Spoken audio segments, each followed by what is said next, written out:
Assalamualaikum warahmatullahi wabarakatuh. Alhamdulillah. Alhamdulillahirabbil alamin. Allahumma shalli ala Muhammad wa ala ali Muhammad kama shallaita ala Ibrahim wa ala ali Ibrahim. Wa barik ala Muhammad wa ala ali Muhammad kama barakta ala Ibrahim wa ala ali Ibrahim innaka Hamidum Majid. ഇസ്ലാമിന്റെ വിധിവിലക്കുകൾ നിർദ്ദേശങ്ങൾ സൃഷ്ടിക്കാൻ അല്ലാഹു അനുഗ്രഹിക്കട്ടെ. സൂറത്തുൽ നസ്ർ ആണ് ഇന്ന് നമ്മൾ പഠിക്കാൻ ഉദ്ദേശിക്കുന്നത്. എല്ലാവർക്കും അറിയാം. ഒന്നുകൂടി ഓതാം. അഊദു ബില്ലാഹി മിനശ് ശൈത്വാനിർ റജീം.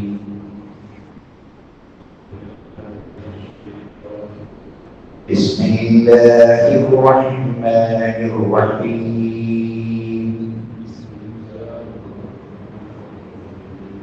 إذا جاء نصر الله والفتح ورأيت الناس يدخلون في دين الله أفواجا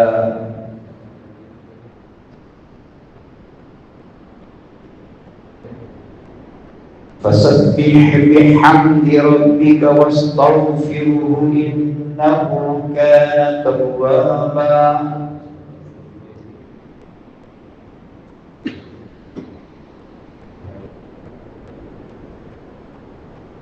അൽഹംദുലില്ലാ. വളരെ ആലോചനക്ക് വിധേയമാകേണ്ട വിഷയമാകേണ്ട സൂറത്താണ്. തിരുനബി സല്ലല്ലാഹു അലൈഹി വസല്ലം ഈ സൂറത്തിൽ പറഞ്ഞ വാക്കുകൾ അനുസരിച്ച് റുക്കൂഇലും സുജൂദിലും വർദ്ധിപ്പിക്കാറുള്ളതാണ് സുബ്ഹാനല്ലാഹി വബിഹംദിഹി അസ്തഗ്ഫിറുല്ലാഹ വഅതൂബു ഇലൈഹി. സുബ്ഹാനകല്ലാഹുമ്മ റബ്ബനാ വബിഹംദികല്ലാഹുമ്മ യഗ്ഫിർ ലി തുടങ്ങി. അത് ഈ സൂറത്തിൽ പറഞ്ഞ വിഷയമാണ്. أعوذ بالله من الشيطان الرجيم. بسم الله الرحمن الرحيم. إذا جاء نصر الله والفتح. അല്ലാഹുവിന്റെ സഹായവും വിജയവും വന്നു കിട്ടിയാൽ വന്നാൽ സംഭവിച്ചു.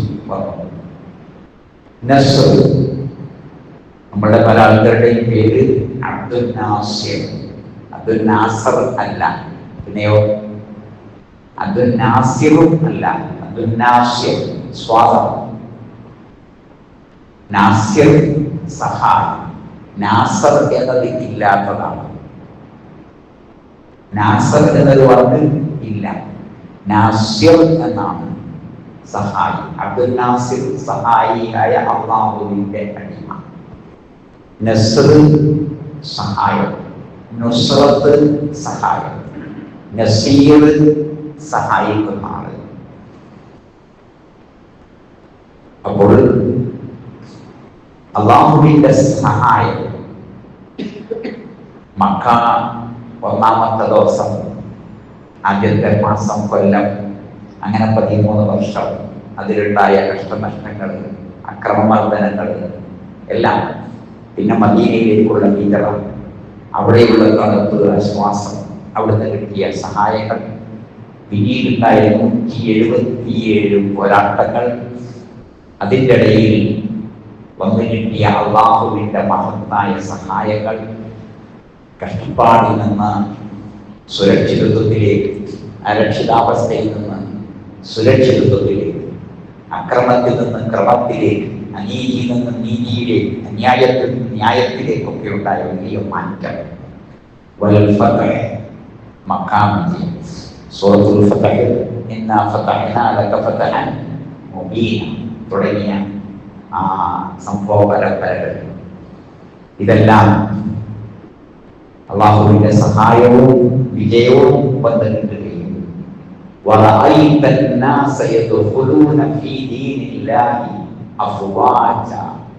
സംഘങ്ങളായി അള്ളാഹുവിൻ്റെ മാർഗത്തിലേക്ക് ജനങ്ങൾ കൂട്ടക്കൂട്ടമായി വരികയും ചെയ്താൽ പറയത്ത അങ്ങ് കണ്ടു അന്നാസ ജനങ്ങളെ അവർ പ്രവേശിക്കുന്നു ഫീ ദീനില്ലാഹി അള്ളാഹുവിൻ്റെ ദീനിൽ അഫ്വാജ് ഫൗജ് സംഘം അഫ്വാജ് സംഘങ്ങൾ. ആദ്യകാലത്ത് ഇസ്ലാമിലേക്ക് വരുന്നത് അപമാനമായി കണ്ട ജനത പിന്നെ ഇസ്ലാമിലേക്ക് വരുന്നത് അഭിമാനമായി കണ്ടു, സൗകര്യമായി കണ്ടു. ആദ്യം വന്ന തല്ല് കിട്ടുമായിരുന്നു, പിന്നെ അതൊക്കെ മാറി. അത് എല്ലാവർക്കും ഇസ്ലാമിലേക്ക് വരാൻ ആവേശമായി. എന്താ ഇയാൾ പറയുന്നത്, എന്താ ജനങ്ങളുടെ സ്ഥിതി എന്നൊക്കെ ചോദിച്ചിരുന്ന മനുഷ്യന്മാര് എന്തായി, ഞങ്ങളുണ്ട് എന്ന് പറഞ്ഞു വരുന്ന അവസ്ഥയിലേക്ക് രണ്ടു തരം മാറ്റങ്ങളാണ്.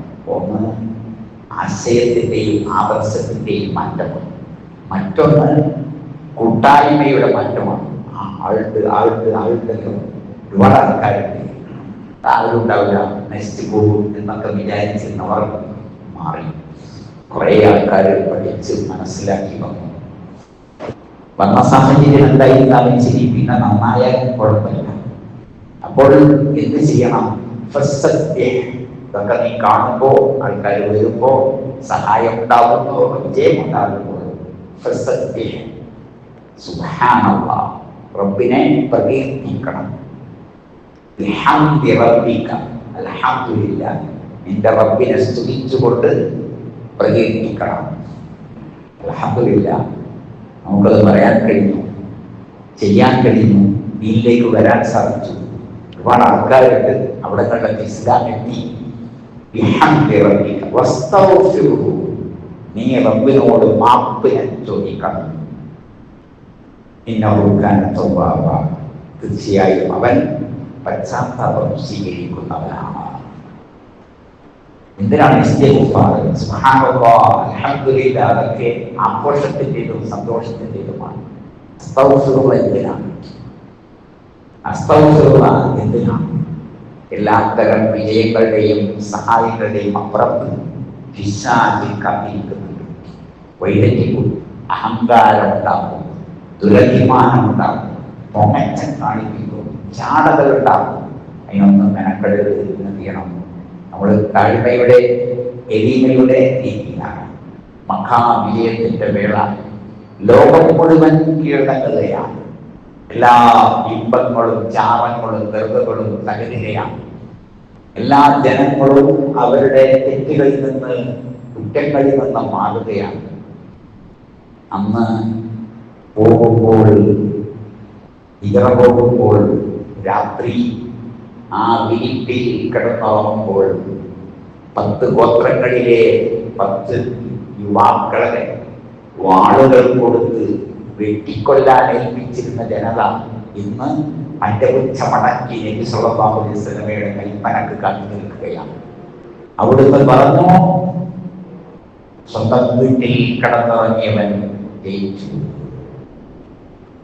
സ്വന്തം വീട്ടിൽ അഭയം പ്രാപിച്ചവൻ രക്ഷപ്പെട്ടു, കഅബയിൽ അഭയം പ്രാപിച്ചവൻ രക്ഷപ്പെട്ടു,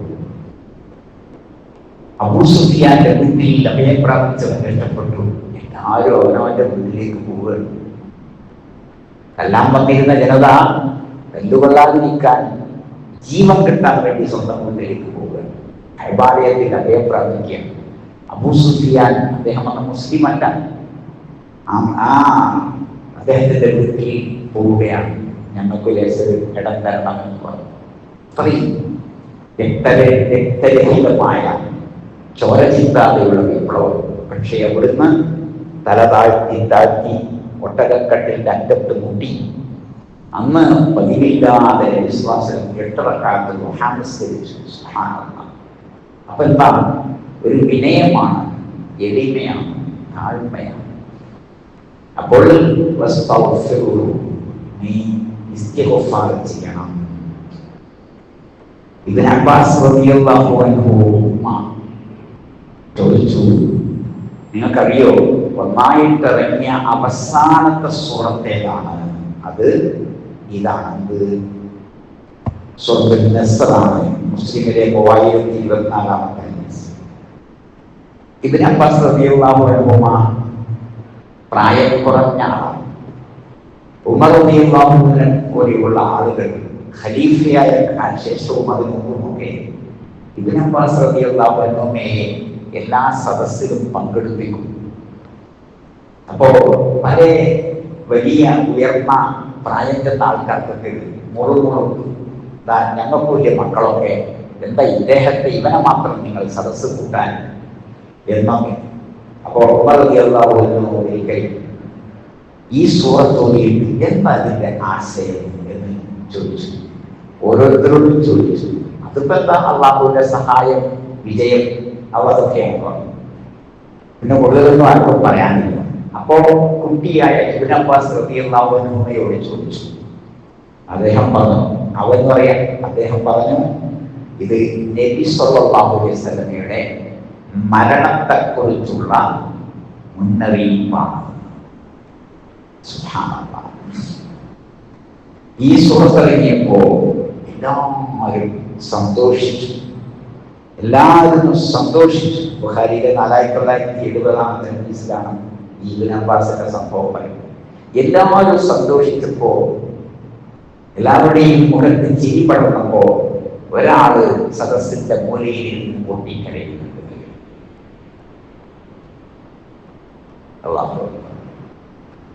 അതെന്താ? ഇത് നബിയുടെ മരണത്തെ കുറിച്ചുള്ള മുന്നറിയിപ്പാണ്.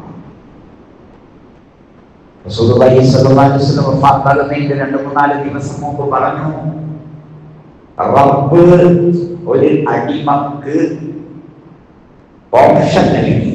ഈ ദുനിയാവ് വേണോ അതല്ല അള്ളാഹുവിനെ വേണോ? ആ അടിമ അള്ളാഹുവിനെ തെരഞ്ഞെടുത്തിരിക്കുന്നു. അൽഹംദുലില്ലാഹ്, നല്ല കാര്യമാണല്ലോ. പക്ഷേ അബൂബക്കർ സിദ്ദീഖ് അപ്പോൾ പൊട്ടിക്കരയുകയാണ്. എന്താ കാരണം? എന്താ ഈ ചങ്ങാതി കരയുന്നത് എന്ന് പല സഹാബിമാരും വിചാരിച്ചു. 5 ദിവസം കഴിഞ്ഞപ്പോൾ മനസ്സിലായി, റസൂലയാണ് ഈ ആള്. റസൂല ദുനിയാവ് വിട്ട് അള്ളാഹുവിനെ തെരഞ്ഞെടുത്ത് അവിടെ നിന്ന് പോയി. ഇങ്ങനെ ഒരുപാട് സംഭവങ്ങൾ. അപ്പോൾ ഈ സൂറത്ത് ഇറങ്ങിയപ്പോൾ നബി സല്ലല്ലാഹു അലൈഹി വസല്ലമയാണ് സ്വന്തം മകളെ വിളിച്ച് പറഞ്ഞു, മോളെ,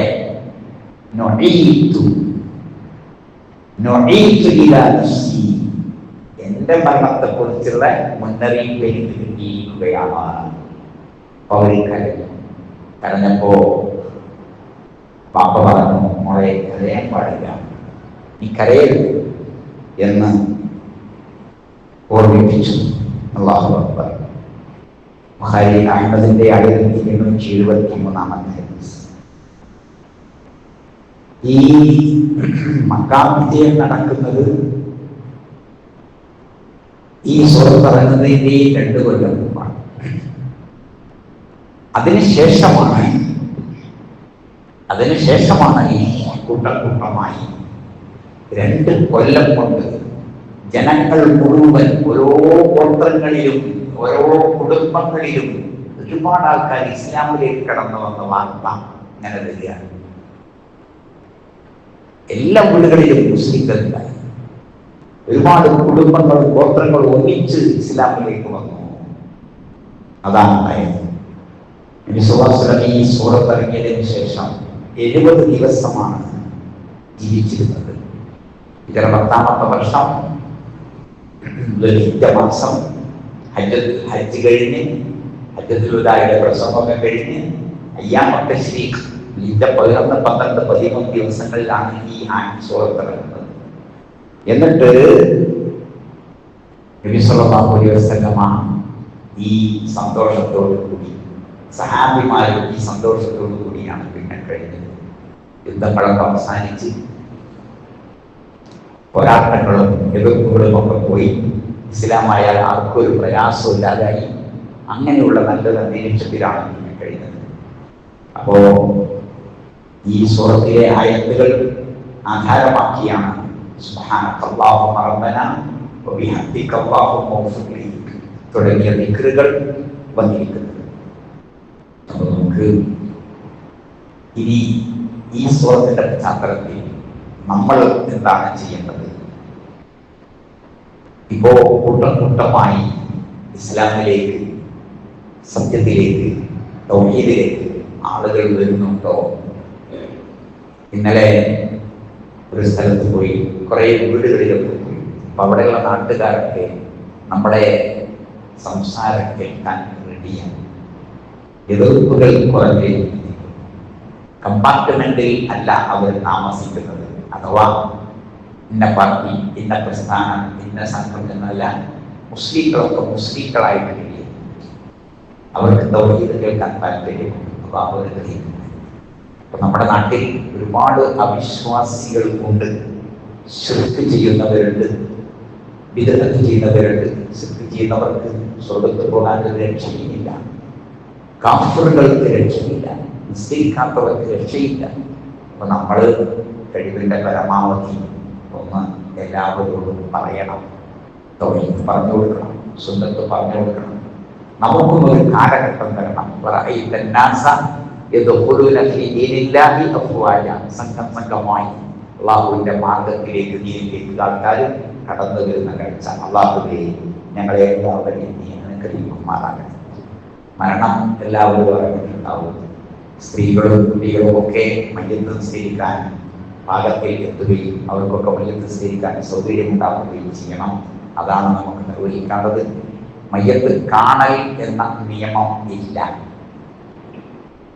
കാണണമെങ്കിൽ നിർബന്ധമാണെങ്കിൽ കാണാം. മയ്യത്ത് എന്ന് പറഞ്ഞാൽ അത് മുഖം മൂടിയതാണ്. അപ്പോൾ മയ്യത്തിന്റെ അടുത്ത് പ്രാർത്ഥിക്കുകയാണ് വേണ്ടത്. അല്ലാഹുമ്മ ഗ്ഫിർ ലി ഫുലാൻ വറഫഅ ദറജതഹു ഫിൽ മഹ്ദിയ്യിൻ വഖ്ലുഫുഹു ഫീ അഖ്ബിഹി ഫിൽ ഗാബിരീൻ വഫ്സഹ് ലഹു ഫീ ഖബരിഹി വനദ്ദിർ ലഹു ഫീഹി. ഇത് ആവശ്യമുള്ള ആൾക്കാർ മൊബൈൽ നമ്പർ തന്നാൽ നിങ്ങൾക്ക് എത്തിച്ചേരാം. ഇൻഷാ അല്ലാഹ്. അല്ലാഹു അനുഗ്രഹിക്കട്ടെ. ഇതാണ് വേണ്ടത്. ഈ കൂട്ടി ആളുകൾ മയ്യത്ത് കാണാൻ വേണ്ടി മണിക്കൂറുകൾ ചെലവഴിക്കുന്നത് വലിയ വലിയ ആളുകൾ മരിച്ചാൽ നിങ്ങൾ കാണും. മയ്യത്ത് നിസ്കരിക്കാൻ കുറച്ചാളെ ഉണ്ടാവുള്ളൂ. മയ്യത്തിന്റെ കൂടെ പോയിട്ട് ഖബറടക്കി മണ്ണിട്ട് തസ്ബീഹ് ചെയ്യാൻ അതിലും കുറച്ച് ആൾക്കാരേ ഉള്ളൂ. അതാണ് വേണ്ടത്. മയ്യത്ത് നിസ്കാരം, പിന്നെ തസ്ബീഹ്, ഖബറടക്കുന്നവരെ 2 ഖിറാത്ത് കൂലിയാണ്. ഒരു ഖിറാത്ത് ഉഹുദ് മലയോളം എന്ന് പറയും. ആ ഒരു അരമണിക്കൂർ മാത്രമേ വേണ്ടുള്ളൂ. അതിനാണ് നമ്മൾ ചെല്ലേണ്ടത്. നമ്മുടെ സഹോദരിമാർ മയ്യത്ത് നിസ്കരിക്കുക. അവർ കബറിൽ പോകേണ്ടതില്ല, മയ്യത്തിന്റെ കൂടെ പോകേണ്ടതില്ല. അവർക്ക് ഇതിന്റെ കൂലി കിട്ടും. അപ്പൊ ഇതിൽ നമ്മൾ പ്രാധാന്യം നൽകുക. അല്ലാഹു നമ്മളെല്ലാവരെയും അനുഗ്രഹിക്കുമാറാകട്ടെ. മരിച്ച സഹോദരന് അല്ലാഹു ഇരുലോകത്ത് പരലോകം വെളിച്ചമാക്കി കൊടുക്കും. കുടുംബാംഗങ്ങൾക്ക് ക്ഷമയും സഹനവും നൽകണം. ശേഷമുള്ള ജീവിതം അവർക്ക് നന്മയാക്കി കൊടുക്കണം. അല്ലാഹുവിന്റെ ദീനിന്റെ സഹായം, ദീനിന്റെ വിജയം ഞങ്ങൾക്ക് എല്ലാവർക്കും അനുഗ്രഹമാക്കി തരണേ. ഞങ്ങളിലൂടെ ആളുകൾക്ക് ഹിദായത്ത് നൽകണേ റബ്ബേ. എല്ലാവർക്കും ഹിദായത്തിന്റെ മാർഗം കാണിച്ചു കൊടുക്കാൻ റബ്ബേ അനുഗ്രഹിക്കുമാറാകട്ടെ. ربنا آتنا في الدنيا حسنة وفي الآخرة حسنة وقنا عذاب النار والحمد لله رب العالمين وصلى الله على سيدنا النبي المرسلين. سبحانك اللهم وبحمدك أشهد أن لا إله إلا أنت أستغفرك وأتوب إليك. السلام عليكم ورحمة الله وبركاته.